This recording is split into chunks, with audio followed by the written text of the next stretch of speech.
سیدنا عبداللہ بن مسعود رضی اللہ تعالیٰ عنہ بیان کرتے ہیں کہ رسول اللہ صلی اللہ علیہ وسلم نے ارشاد فرمایا،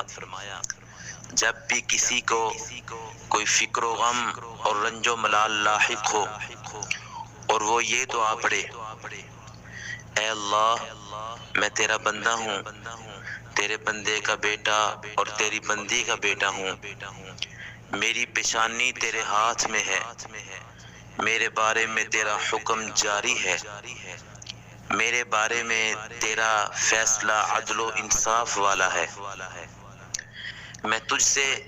تیرے ہر اس خاص نام کے ساتھ سوال کرتا ہوں جو تو نے اپنا نام رکھا ہے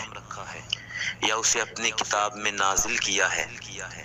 یا اپنی مخلوق میں سے کسی کو سکھلایا ہے